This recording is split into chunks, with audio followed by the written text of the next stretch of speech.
What's going on, everyone? Welcome back to another episode of the Muscle Memoirs Podcast. Today, we have a phenomenal episode for you. It is my pleasure to be joined by Dr. Ashley Gearhardt. Dr. Gearhardt, how are you doing today? I'm doing really well. Thanks for asking. Yeah, absolutely. Before we get into our topic of discussion, for our listeners who might not be familiar with you and your work, could you give us a little bit of background about yourself and your current research focus? Yeah, my pleasure. So, I am an associate professor of psychology at the University of Michigan, and I have a research background in addiction. So, I went to Yale to get my PhD in clinical psychology, where I studied alcohol addiction. But while I was there, I got very interested in the parallels between addiction to substances like alcohol and the mechanisms that we were seeing that were driving overeating in our society.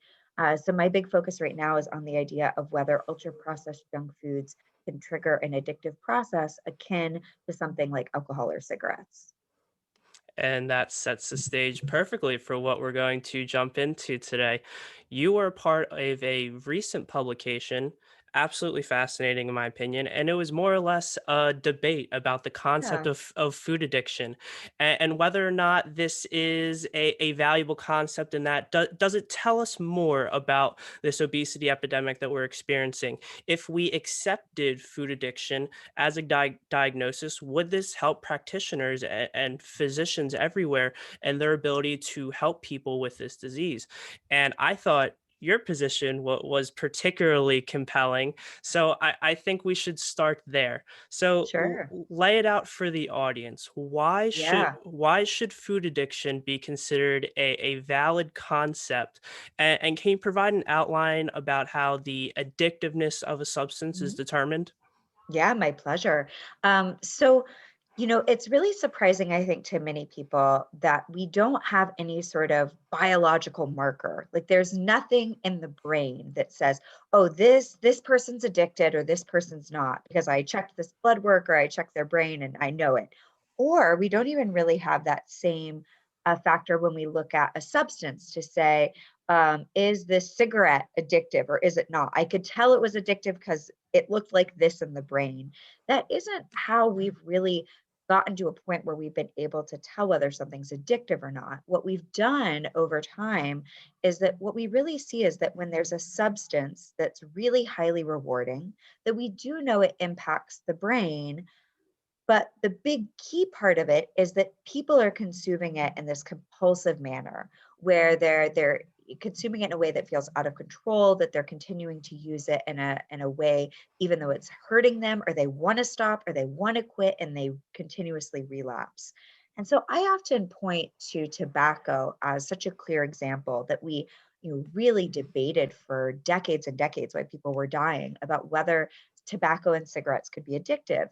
And that's because it didn't look like other addictions, right? You weren't high. You could drive your car or you would teach a class or watch your kids while you were smoking cigarettes. And people did it in this very controlled manner. And it was a big part of our society and a big, actually, agriculture crop for us. But when we really started to understand how dangerous tobacco was for our health, when people tried to cut down or quit, they found that they couldn't. And that 80% of people who tried failed and they would have these strong cravings and this intense withdrawal and this relapse. And when I look at what we're seeing right now with our society with food, it's very, very similar. Diet related disease has now eclipsed tobacco as the number one cause of preventable death in the United States. And we're seeing that while these, ultra processed foods that have been engineered and designed to be highly rewarding, you don't get high, right? You're not going to overdose on your Oreos, but people are consuming way more of it than they want to. When they try and cut down or when they try and get control of it, they often fail. The cravings are really intense. And when people try and cut back on it, they do experience signs and symptoms that appear like withdrawal, where they feel irritable and agitated and depressed and down. And when we, so that really sets the stage as this cluster of behaviors of compulsivity and drive that just keeps you hooked. And then when we are able to take a snapshot and look into the brain, we do see that these ultra processed foods that are high in refined carbohydrates and fats are particularly powerful at activating reward related systems in the brain. And so the combination of this ability to strongly amplify the reward response in the brain, plus this really clear behavioral cluster of symptoms that has been indicative of every other drug of abuse, really makes us question, is what part of what's keeping us trapped and this cycle of excessive weight gain and yo-yo dieting, is that these foods have this potential to hook us. Excellent. So many great points there that I want to touch on. You opened up talking about the brain and how you see these responses in the brain, and it does suggest certain things, but it's not concrete. We can't exactly just say, here's what's going on in the brain and you're addicted. So with that being said, as we follow up and build on top of what's going on in the brain, does that kind of come down to we're seeing similar responses to substances in the brain, but certain individuals won't feel compelled to repeatedly go back to it? Is that one of the main differences there? It's pretty complicated. So like I always think of it as like two ways. When I think of addiction, I think of it as that there's three components. And one is your individual risk factor, right? So most people who try an addictive substance don't get addicted to it, even if it's heroin or cocaine. Only 1 out of 5 cocaine users actually go on to develop a cocaine use disorder who show signs of addiction to it. Alcohol, it's about 15% of people, even though 90% of people drink it. And when we look across what are the individual factors that put someone more at risk if they try an addictive substance to hook them, it's that, often we see things like they have a family history of addiction. There's some potential for genetics. There's often depression, struggles with emotion, regulating your emotions, troubles in inhibiting your behavioral responses, trauma. All of these factors can set you up to be more vulnerable if you're exposed to an addictive substance to getting hooked. But you could have such a high risk profile, but if you're never exposed to something that has an addictive potential, you won't get addicted. So if you're somebody who's at very high risk and you're drinking water, right, it's never going to start to trigger that compulsive consumption where you're drinking to the point where you're, overly hydrated, which can be dangerous, but it's not happening because you're addicted to the water. But when you start to mess with the substance and you start engineering it so it's highly rewarding, then that can interact with the personal risk factors and lead this whole cascade of some things that we see in the brain, but a lot that we see in the behavior. So even with heroin addiction or cocaine addiction, we're not able to say for sure. I can't like scan a person's brain and say, this is a clearly addicted brain and this is clearly not. We're just not there yet with the science, which is kind of surprising. But what we know that the brain is certainly evolved. We know that the reward system is clearly what the substance is activating that's making it prone for people to lose control of it.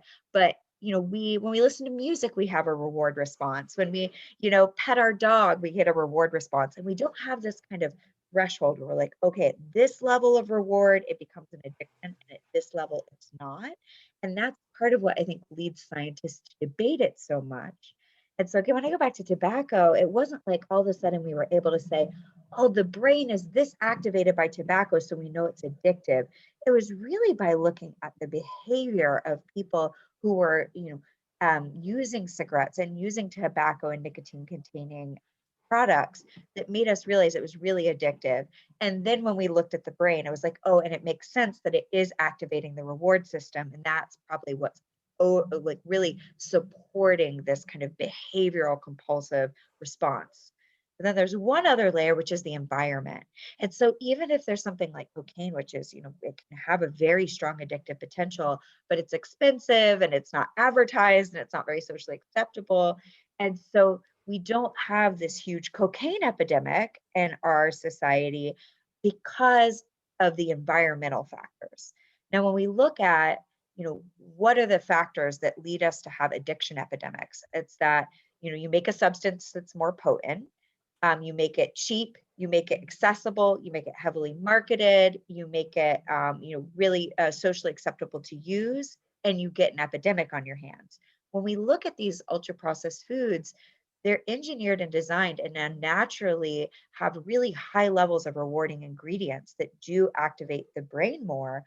But on top of that, they're so cheap and accessible and socially available and marketed all the time. And we get exposed to them from such young ages that they become really, really powerful. And then we see this widespread level where, on average, most people are experiencing some signs of addiction in their consumption of these sorts of foods because it's so prevalent in our environment.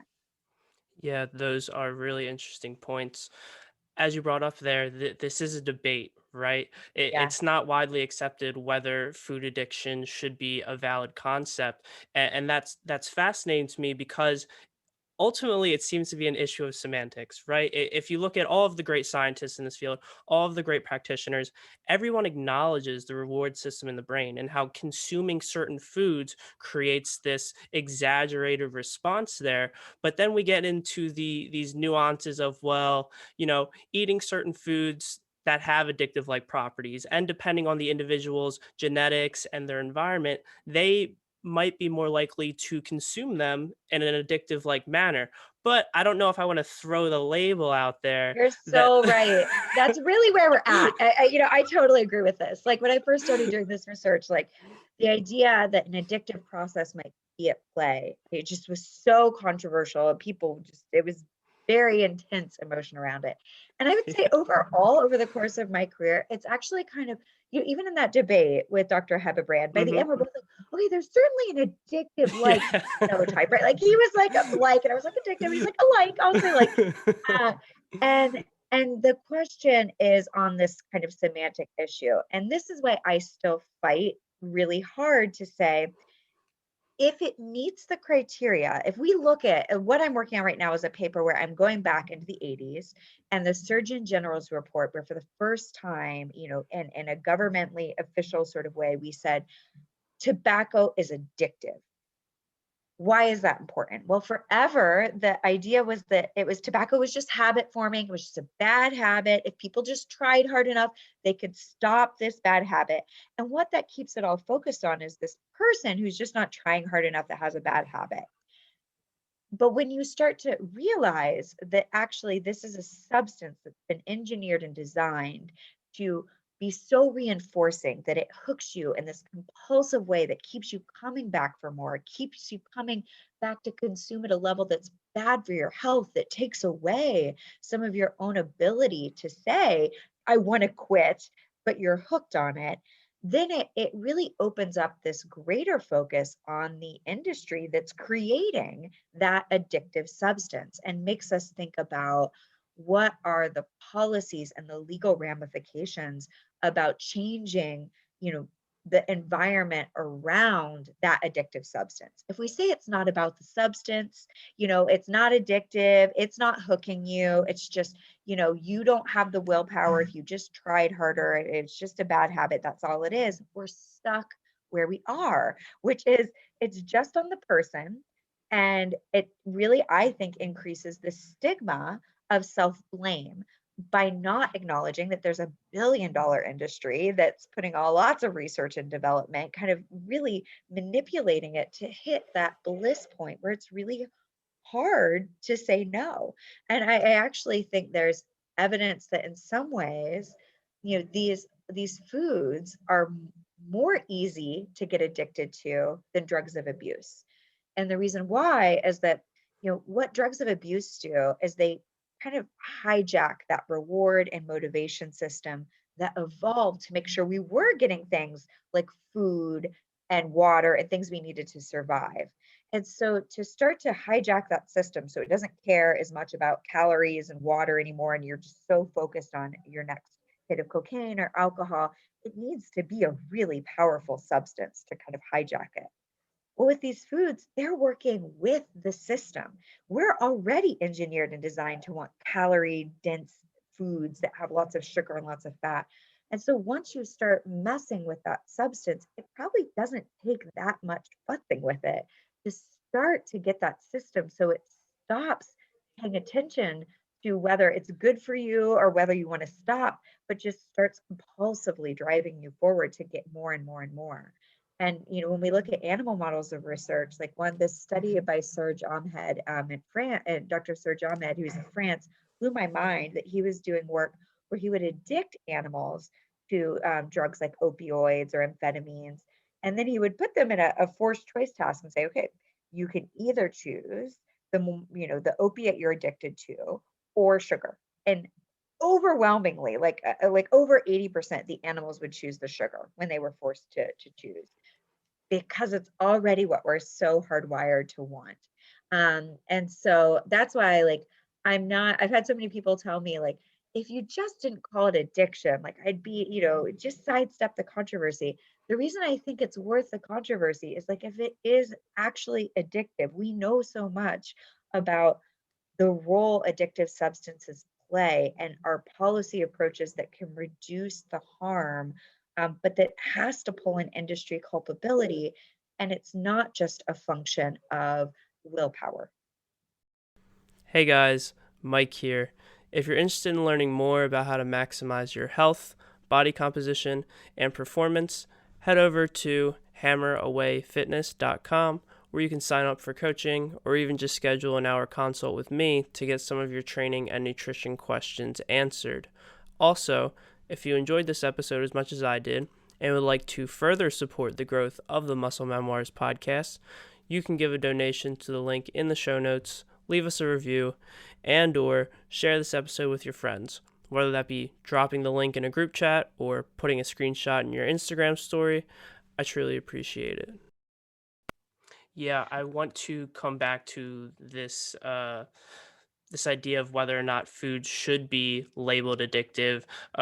Coming back to a few of the points you mentioned there, I think a key aspect of this criteria, right, is that most people know what foods are quote unquote bad for them, or foods that they should have more of or less of in their diet. As a registered dietitian, I find it very rare that when I see a client that I have to tell them that, the stalk of broccoli might be a little bit better than the bag of potato chips. Usually they're clearly aware Yeah. of these basic principles. Yet, despite knowing these things, a large portion of their diet is composed of highly processed foods. But when we look at this issue of semantics, it seems like it comes back to these concepts of withdrawal and tolerance. So if people agree on most things when it comes to this criteria, what kind of prevents them from going all the way and putting that label out there is tolerance and withdrawal. You mentioned a little bit about withdrawal and that there is some data to support that, but can you tell the listeners whether d does highly processed food even need to fit these aspects Yeah. to be labeled addictive? I think that's an important question here, right? That's such a great question. So yeah, so I really love what you're saying, Mike, about this idea of, it's not that people don't know, right? And I get, like, I'm gonna go back. I'm like in the weeds with tobacco at the moment, so I'm sorry, it's so front of mind. But, like, for so long, the Surgeon General reports about tobacco were like, it's bad for you, it's bad for you. And the one where they finally call it addictive, they're like, all right, it's obviously bad for you. People know it's bad for you now. Now we're asking, why are people still using it? If even though they know it's bad for them and they maybe want to quit, why? And I think that's where we are with these foods. No one, yeah, in my research, people are like, double chocolate chunk ice cream is not nutritious and wonderful for me. You got to be kidding me. Like, that's not the obstacle, right? It's like, so what keeps us coming back for more?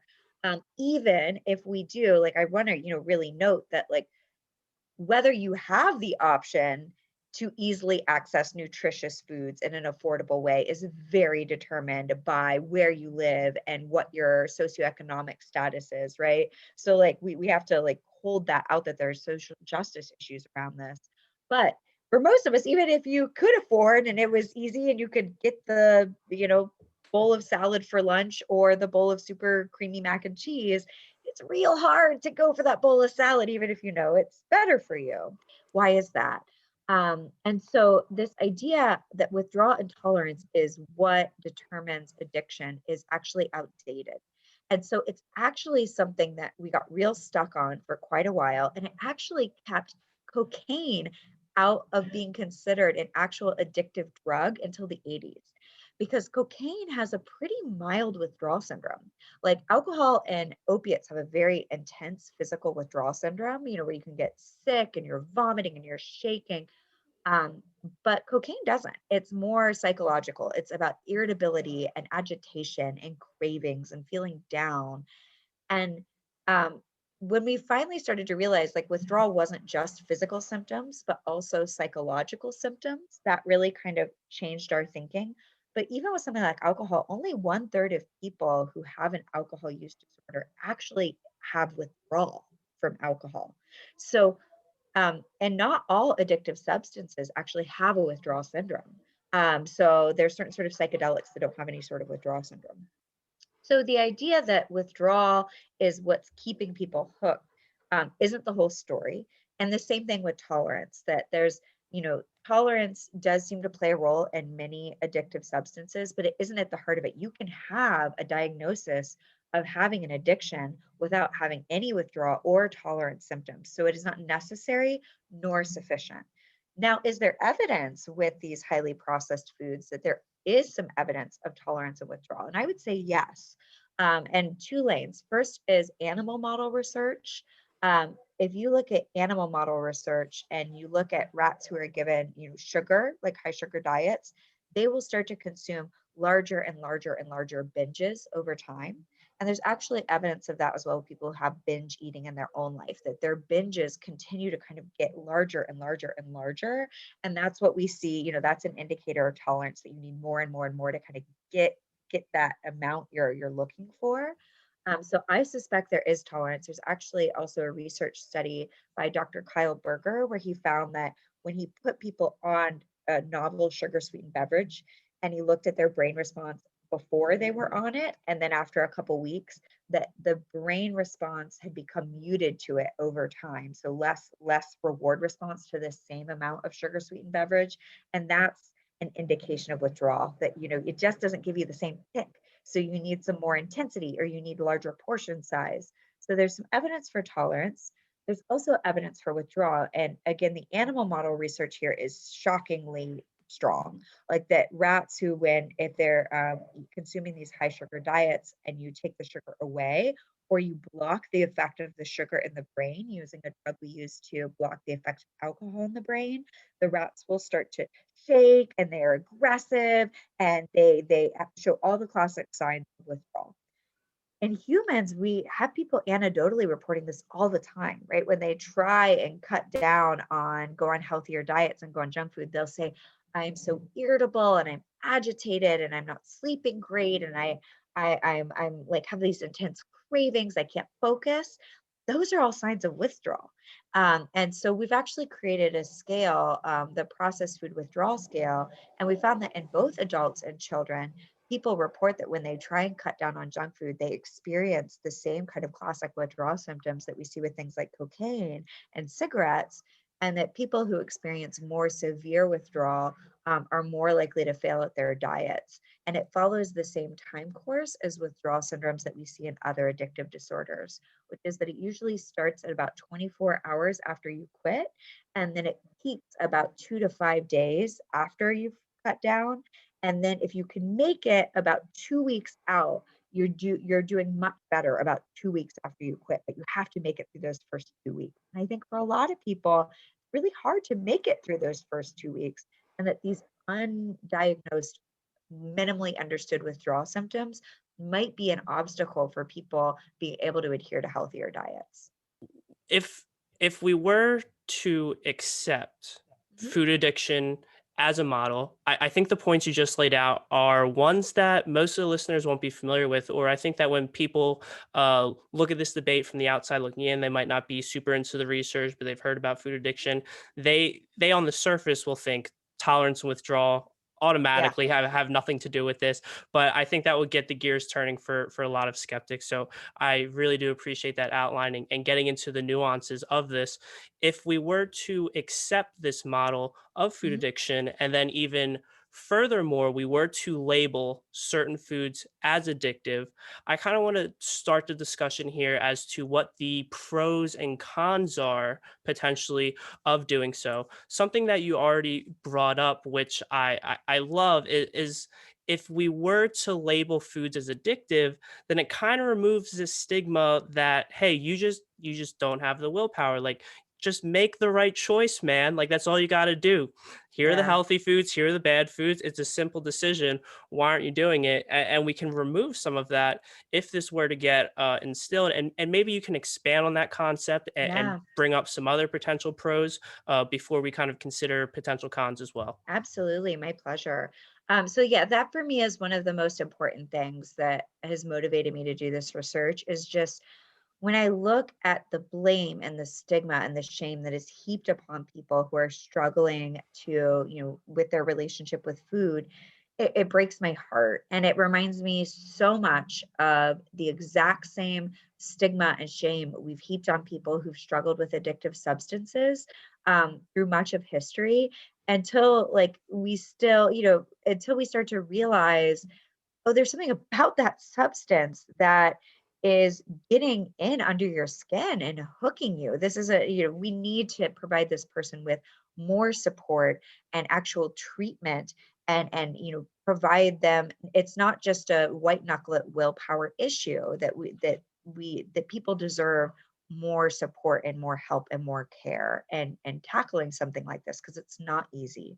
And so I'm hoping that is part of it. And I also think I really want to call out the food industry.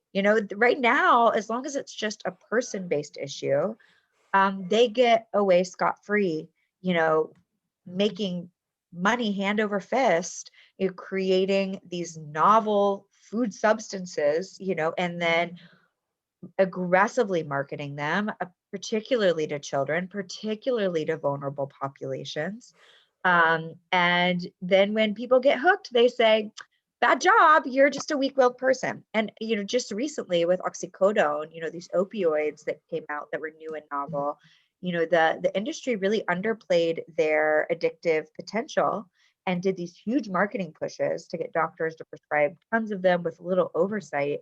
And then when people got addicted to them, the industries, they've discovered in legal lawsuits, the industry's goal was to just label people who were struggling with their addictive substance that they lied and said wasn't addictive and say, oh, these people are just criminals, they're just bad people, so it's not our fault.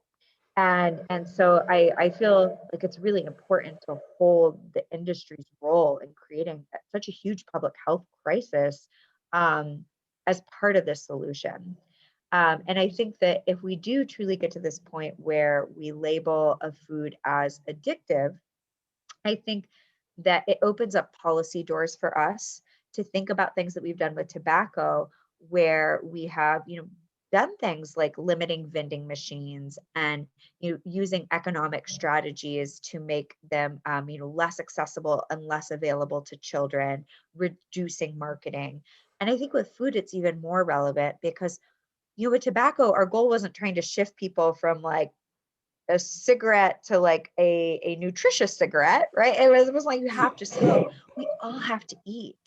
And for many people in the United States, the only source of calories they have available to them are these addictive foods.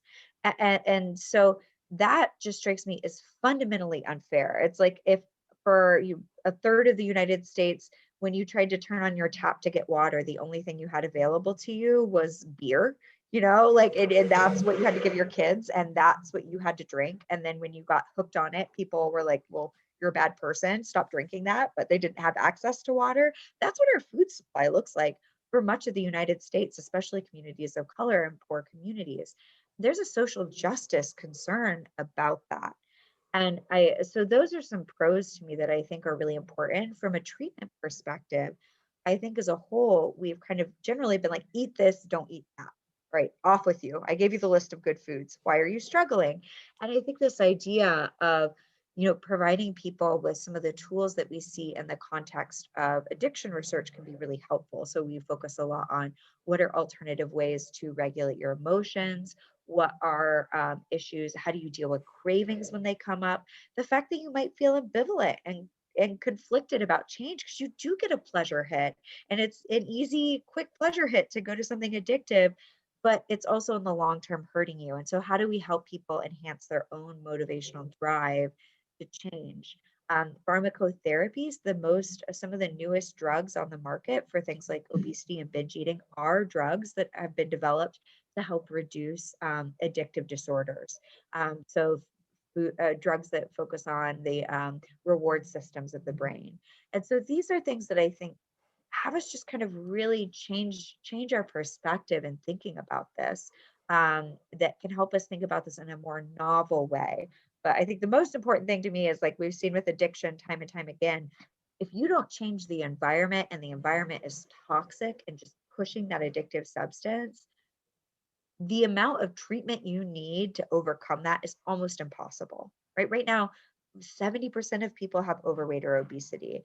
Um, that isn't something we can treat our way out of. We need to have treatments, and we need to have those accessible and available, but we need to not expect our treatment providers to somehow be able to magically overcome an environment that is working against them. So we have to do both. We have to provide people with good treatments while advocating for an environment that supports health rather than makes it an obstacle to eating well.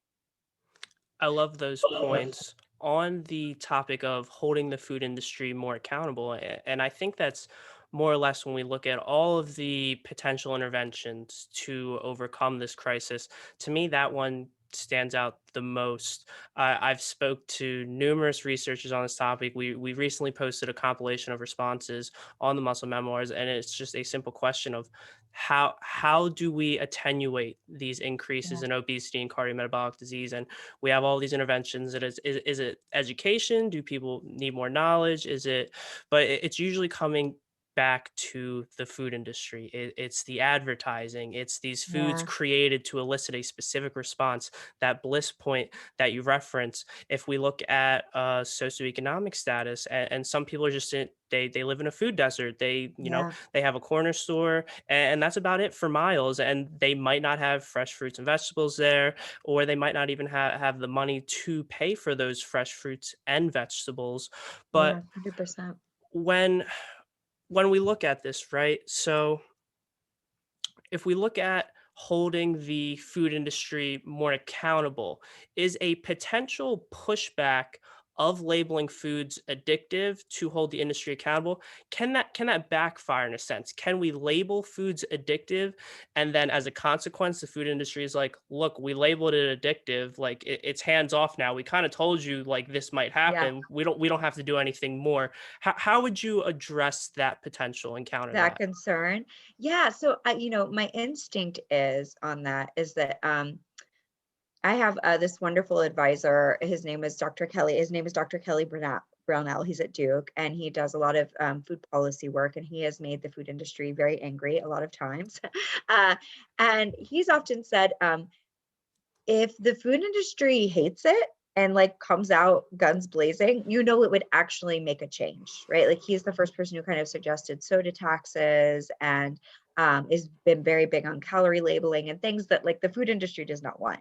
And the food industry vehemently does not want to label their stuff as addictive. Because once they've gone down that slippery slope of if they're willing to say, okay, this is addictive, so we've educated you, um, it's really hard then to say, but we're gonna still sell it to your kids. We're still gonna get it into the elementary schools, and we're gonna target kids through YouTube influencers. Like there's just so many intense practices that when we think about are really shocking, that if we replace this idea of, oh, they're selling a food with they were selling cigarettes, you would be appalled. And that was how cigarettes was for a very long time. I have like a screenshot of like the Flintstones cartoon selling cigarettes, and like this was like Fred's favorite brand. So that's what life was with the cigarettes. And once it became labeled as addictive and they lost that fight and they fought it tooth and nail, um, it opened the floodgates to change.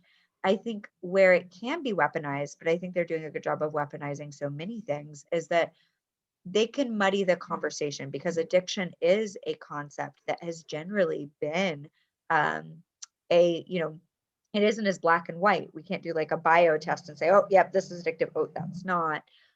What they're kind of doing, I think, is trying to kind of muddy the waters around these conversations and making it more confusing. But they're doing that already. They're paying off scientists to say sugar's not bad for you, right? They're definitely, there's money out there. The industry is like influencing science and influencing messaging and influencing our politicians who are really play a key role in setting these policies. So as long as the food industry has so much strength as a lobbying industry, that can be really concerning for us. So I think for me, part of this reason of why I think it's worth this fight, if the science suggests that these foods are addictive, we should actually label them that, is that when we've looked at tobacco, that's what changed the game in large part. It opens the floodgates to the government having more intervention and people not willing to take their kids having addictive substances aggressively marketed to them. And so that's why I think it's worth this fight if the science backs it up. Excellent. Another thing that I could imagine getting some pushback potentially, it's kind of an emerging thing I see within this space, people becoming more concerned about, and that is the potential to increase the risk of disordered eating behavior, right? So Yes, if foods get labeled as addictive, uh, then consumers might try to avoid all of those foods. Their diet becomes extremely restrictive. Their overall relationship with food becomes poor. Do you perceive that as a concern of overwhelming magnitude, or at least of a significant enough effect that it could offset the potential advantages of this? that's an excellent question. And it is, for me, there's two big concerns I have about this. One is increasing stigma. So I don't want to doubly stigmatize people, right? Addiction can be stigmatized. Obesity is highly stigmatized. So I've been really relieved that much of the research, including research I've done on my own, of like if we label somebody who's struggling with their eating and struggling with their weight, like that addiction is playing a role there, does it increase stigma towards people? And the evidence so far is that it does not. It does not increase stigma. And if you focus on the food, that the substance is addictive rather than necessarily saying this person's an addict, but like these foods are addictive and that's why this person is struggling, it actually seems to reduce stigma towards individuals and increase like societal support for treating those individuals and actually getting them help. So that was a relief. But the other one is exactly what you're saying, is this idea of, is it going to support kind of very restrictive disordered eating behavior?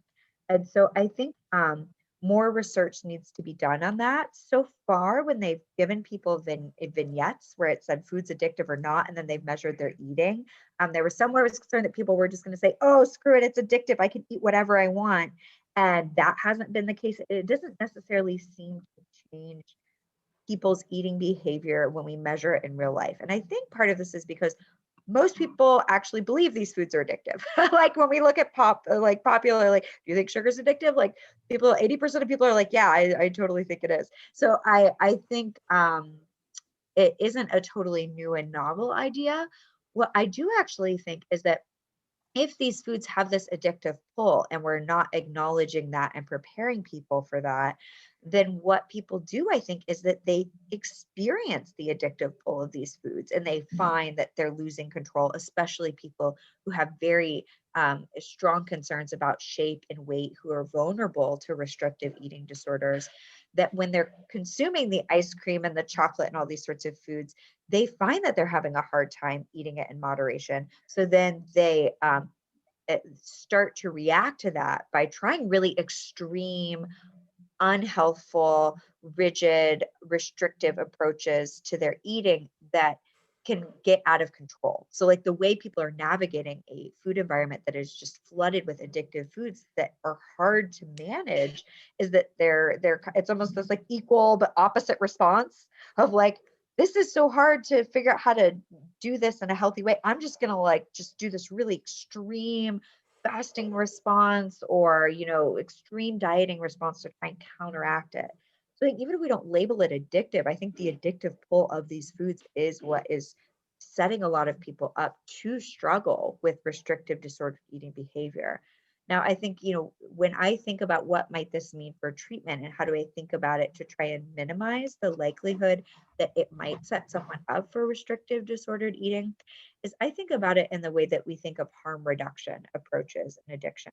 So, a scientifically supported treatment for alcohol and cannabis is that, for actually a good chunk of people who are having problem drinking, who are showing this addictive pull, is that you can work with them to learn strategies and techniques to consume the alcohol in moderation, to consume the cannabis in moderation. And the way that you do that is you kind of really acknowledge that, alcohol is the risk of alcohol's addictive risk is on a spectrum, right? So very low alcohol beer, not that harmful. It's hard to consume, like really, really natty light sort of beer at like such an intense way, that you're really going to struggle with it. But something like Bacardi 151, or straight whiskey has this more addictive potential. And so we might say something like straight liquor or very high alcohol beer is not something that you can anymore. But if you want to try and have a lower alcohol beer or maybe a glass of wine isn't triggering for you, those might be alcoholic options that are available to you. But then you also consider what are the situations that are prone to trigger risky behavior. And so, if you're out with friends that you feel safe and you feel emotionally regulated, trying to have a glass of wine with dinner with those in that situation is a time to maybe see whether you can consume it in a less harmful way. Trying to have, straight whiskey at home by yourself after you've gotten a big fight with your roommate and you're angry and irritated, that's a high risk situation and a high risk substance, and you're just setting yourself up to fail. So we can think about it in this kind of more flexible way. And I think food for many people actually is particularly good fit for that because it isn't intoxicating, right? It's like you're not going to get so drunk on your Oreo that you lose the ability to modulate. Now, what I think that might entail is like on that extreme end, just like, you might not be able to drink straight whiskey, like in any situation, it just might never be safe enough.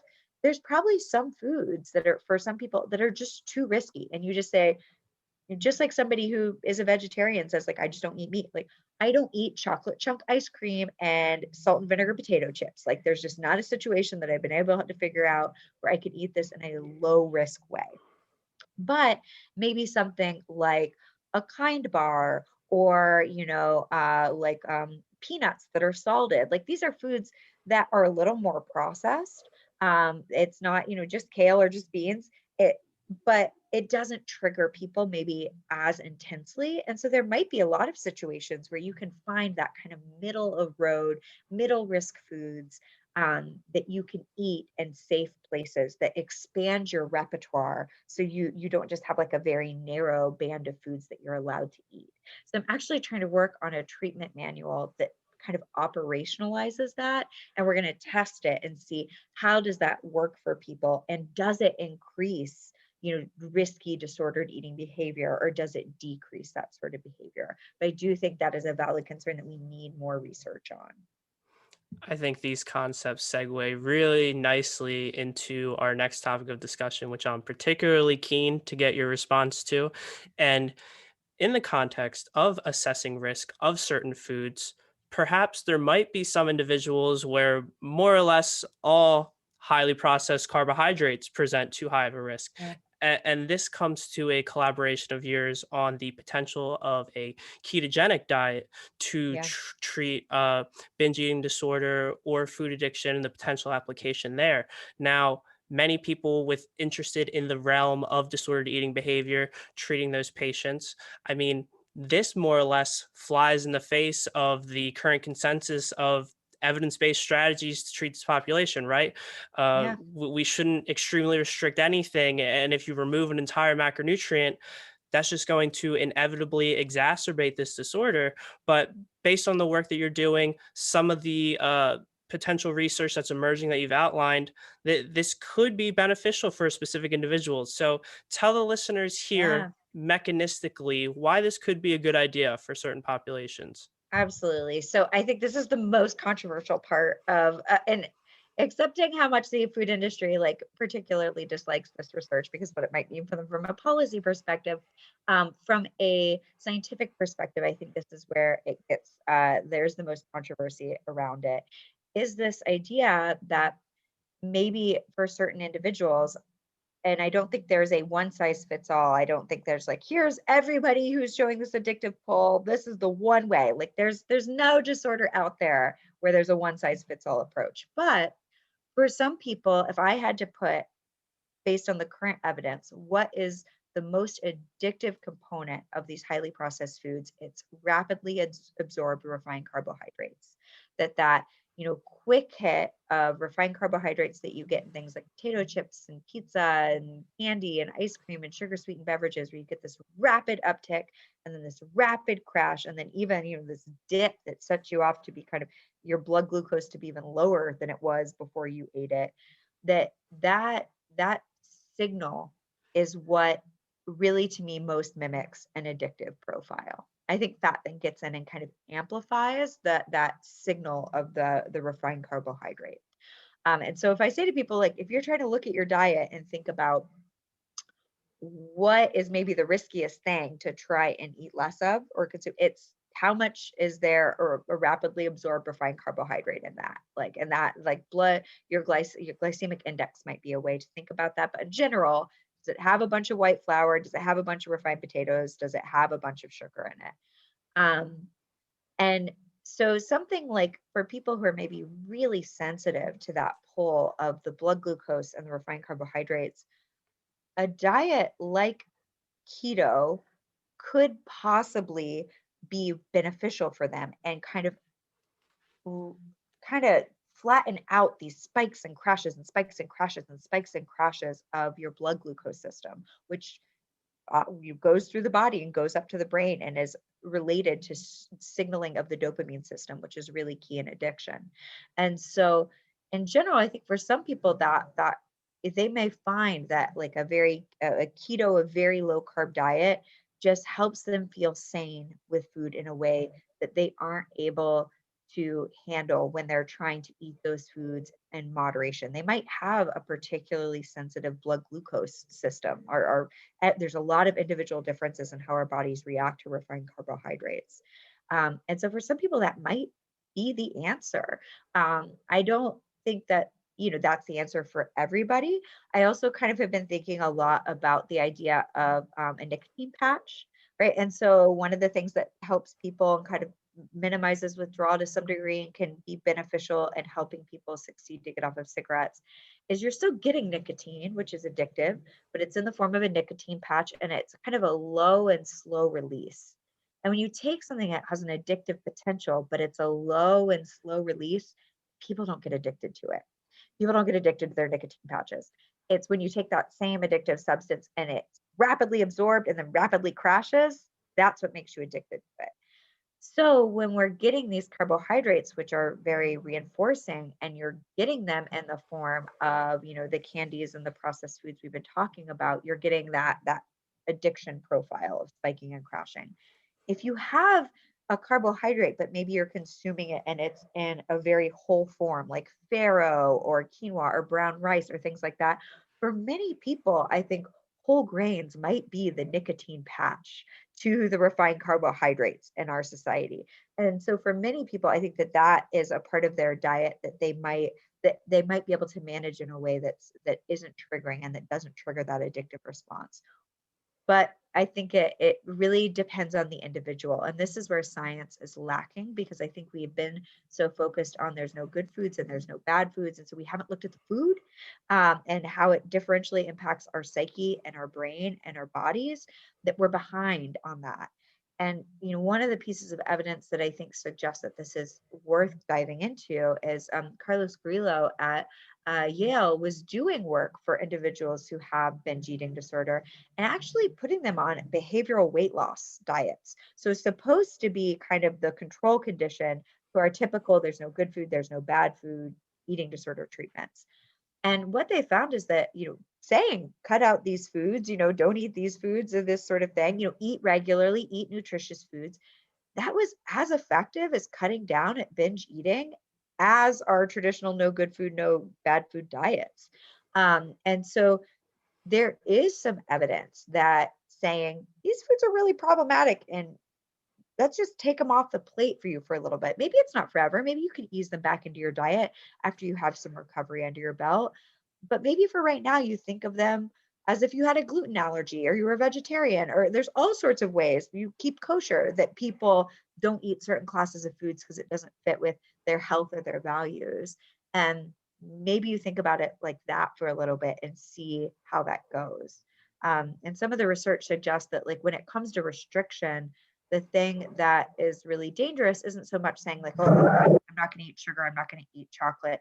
It's these long periods. Now, this is tricky with the data on intermittent fasting. But in general, the idea was that it was people going, like, not eating anything all day to try and, like, only eat like 400 calories. And then they'd sit down at home on their couch and, binge. And so we don't really fully know what are the potential benefits or consequences and for whom of just saying this class of highly processed foods is too triggering for me and I'm going to take a break from it. I think it's a really interesting topic because ultimately, as practitioners, as scientists, we're going to lean with the science, even though it's not always going to be 100% in one direction or the other. But it's almost ironic in a sense when I see evidence based practitioners discussing this field of treating patients with disordered eating behavior. And it's, we need to take an individualized evidence based approach, and that means you can consume anything in moderation, but you definitely shouldn't do a restrictive diet that completely removes a macronutrient. And it's like, okay, but like in that Yeah. in that sense, it's not necessarily individualized. And yes, as a general rule of thumb, lean with the research, you probably shouldn't remove an entire macronutrient. But I think there are a number of people who would literally never ever consider that option. And you mentioned some research on the topic. I've observed a number of anecdotes from people, remarkable weight loss success, kept that weight loss off long term from removing these quote unquote trigger foods and just understanding, hey, look, I know me. I know what's going to happen if I eat this food. And it is what it is, right? Like you mentioned gluten there, like it's something similar like a dairy intolerance. Like Yeah. you understand how that food's going to make you feel. And you're going to restrict it. You're going to make that decision. It's not necessarily disordered eating behavior per se. It's just Yeah. knowing who you are and understanding that, hey, I can't really deal with this specific food. And Mike, you come up with such a good point. The science is actually not that strong on, that saying. I think because I treat people who have eating disorders. That's like part of my clinical training. And I totally believe like that there was just this full, like there had to have been randomized control trials that if you took, refined carbohydrates out of somebody's diet, that they got disordered eating. And I don't see that. I think it grows. I don't know where that science is. I don't think it's actually been in a randomized control trial sort of way to see, does that increase it? I think for me, I think where I've seen it coming out of is that for a lot of people in the eating disorder world, we initially eating disorders grew out of anorexia, right? Which is the most rare eating disorder out there. And it's scary, right? It's a really scary thing as a practitioner when you have someone who has severe restricting type anorexia. It's the most deadly mental health condition out there. And so for someone who has severe, anorexia, would this is probably that is contraindicated, right? I would not be like, somebody with anorexia, good call. But with somebody who has binge eating disorder, right, who has there's different mechanisms in play, different risk factors at play. There you aren't at risk of low body weight. It strikes me that treating all eating disorders under a single umbrella, and that strikes me as incorrect, especially based on the science, where we see very few people with anorexia end up with binge eating disorder and vice versa. um, there's more associations with binge eating disorder and substance use disorders than there is anorexia. And so I think that we do have to step back often. A lot of the work I've done when we look longitudinally, there's this belief, like if people are restricting, it's going to cause them to binge. But if you look at a lot of the research, even from people who are very anti this addiction perspective, their longitudinal research finds that most people start binging first and they start having the addictive pull for the food first, and then they restrict try and get a handle on a response to eating that feels out of control. And so by the time we see them in our offices, the restrictions really clear and the binging loss of control is really clear. But when you think about what caused what, for a lot of people, it was the pull and the drive and the addictive and enticement of the food that was the primary.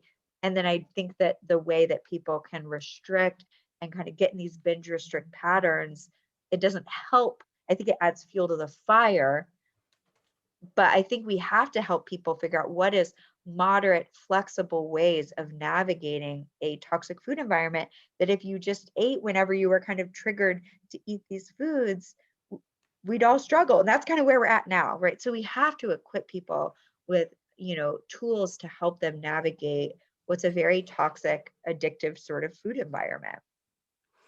Yeah, absolutely. I think, when it comes to an evidence-based approach, completely removing an option off the table in all circumstances, you might be a 9 out of 10 on the evidence-based scale, but to me, it feels like you can't get to that 10 Yeah. if you utilize that. Now, you talked about the use of food rules to a degree, having these tools available for the individual to navigate the food environment. I'm not huge on specific rules to apply Mhm. to every person, and clearly neither are you. But something I am a big fan of for pretty much everyone is that revolve your meals around protein. And if Yeah. you want a quote unquote snack, right? If you want an Oreo, if you want a Pop Tart, you get to have it after your meal, right? Yeah. So Yeah. I don't want someone having that, they had breakfast at 8, 12 o'clock. I'm having a Pop Tart. No, because you're gonna need like 5 Pop Tarts to register any satiety whatsoever, Totally. and you're gonna want to overeat. A reference I stumbled across Yeah. in your paper was the role of protein Yeah. and how a low protein diet may increase the risk of an exaggerated reward response to ultra processed food. I was not Yep. familiar with the specific study, so I love that, confirming my bias, right? But Yeah. but could you I totally agree. outline Totally. for the Yeah. listeners the value of protein and how, yeah, if you're consuming a low protein diet, that might make your response to these foods even more so than what they otherwise would be in triggering this reward response. I completely agree with that. Yeah. So it's like making sure, I think for all people, we can kind of agree, making the majority of your diet as much as you can, kind of minimally processed, good versions of fruits and veggies and protein and fiber, that for, I think I don't have any qualms about saying for pretty much everybody under the sun, that's the right way to go. Right. And I do really pay attention to those feelings of hunger, and if you're not getting enough protein, and if you're not getting enough fiber and like things that stick with you, hunger and the gut hormones that tell you you're hungry, they amplify the reward response in the brain. And that's where I think when people get into that binge restrict pattern, when they're, kind of you really not eating all day, and then they're just starving and they're so hungry, and then they sit down and they binge eat a bunch of like Pop Tarts and potato chips and that kind of, it amplifies them when that food hits your brain. It's like it's on fire. It's just so much more intense. You're adding fuel to it. And so I that idea of saying like, trying not to eat these foods when you are actually super hungry is a good goal, because it should dampen the degree that they're already amping up your brain to an artificially unnatural way. And once that hits, then it can be really hard to get the brakes back on. And so you do only have that one Oreo. So that's the thing I think you were just saying. I meant to like circle back to, is this idea of like, it sounds great, right? It sounds great to be like, just eat the one Oreo. Just have the 6 potato chips on the back of the serving size, right? That's great. Just do that. But these foods are engineered to make it hard to do that. Like if we actually only ate the one Oreo, the food industry does not make much money. They are they are engineered for you to eat them to the point of harm. And so that is what I think when we just flippantly tell people to like eat it to moderation, eat it to where it's safe, like that's just a simple thing to do. It's real simple for me to eat a bowl of salad to moderation. I could do that real easy. It has very little harm, and it's not engineered to like amp up my reward response like it's on fire. In contrast, like a bowl of ice cream with like 17 different flavors and texture profiles and sugar and fat and salt that's been like just manipulated to just signal my go signal so intensely, but never make me feel full, is to say don't eat that to a point of harm, only eat it to a point of moderation. I think for many people sets them up to fail. And then they say, what's wrong with me? Why can't I just eat this in moderation? And I think it's really having compassion for ourselves that this is really hard and we're up against forces in our society that are about making the most money, and it uses our evolution and what our body was designed to do, which is to eat as many calories as available to us, uses it against us, and Yeah. that's really challenging. And that circles back to the point of the potential pros of labeling foods as Yeah, addictive, right? Because there are a lot of people who, they have a donut and they're like, well, why do I want six? What is wrong with me? And the yeah, message we need to get across is that there is nothing wrong with you. yeah, That is our primal brain. That is how we survived, and, totally. and evolved as humans. You have every right to feel that way. It's just unfortunate what the current food environment is. So spreading awareness through that can be helpful. Last thing I want to touch on, since we are coming up on time, is I could imagine there being a little bit of pushback for isolating carbohydrates within Mhm. this food addiction model. And to me, what it sounds like you're getting at is that we have to basically assess risk. Right. Yeah, And we need to point out something in order to come to terms with a specific intervention, because I see it on nutrition Twitter all the time, right? Where someone will put out, hey, I removed all carbohydrates, sugar is addictive, that worked for me.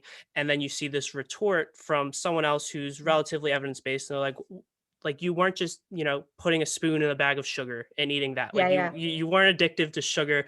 You're addicted to hyper palatable concoctions, the things that we've been mentioning throughout this conversation. So I guess I think I did a little bit for you there, but I guess yeah. maybe just specify that, Absolutely. So, I think here's the example I always give is like with things that are addictive, that we know are addictive, that we agree upon, nobody's drinking straight ethanol, right? Nobody, the reason cigarette nicotine on its own, depending on how you deliver it, isn't that addictive. It's not super reinforcing. If you give it like in the nicotine patch, right? Even though you're getting the nicotine, it doesn't do that much. It's when you take the nicotine and you process it and you amplify it and you create a cigarette where it hits your brain so rapidly, and there's thousands of chemicals in it that just make the nicotine hit the system more rapidly, and it tastes better, so it masks the aversive, they add sugar and cocoa to it, so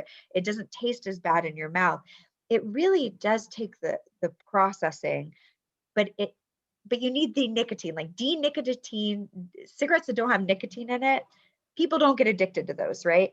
In the same way, when I look at this, I was reading a research study today on ultra-processed foods, and I was talking about, the emulsifiers and the flavor additives and all these sorts of things and the preservatives. And I'm like, those are all really important. But if there wasn't the carbohydrate or the fat or the salt in it, nobody is just going after that, right? But those ingredients and the fat and the salt, I think, amplifying those refined carbohydrates, that's really what does it. And so yes, it is a complex concoction. It isn't just straight sugar in the way it's not straight ethanol and it's not straight nicotine that people are taking in, but these products that have been optimized to deliver that reinforcing ingredient in a rapid, reinforcing, pleasurable way with as little negatives as possible. And that's what we've done with our food supply, with refined carbohydrates being the cheapest, kind of easiest way to get that reward system activated through food. And so I think it's a misunderstanding a little bit of what addictive substances really look like, is that they are complex and optimized, and you are addicted to the cigarette, but it's the nicotine in that cigarette that has been optimized to keep you coming back for more. Perfect. I appreciate that nuance.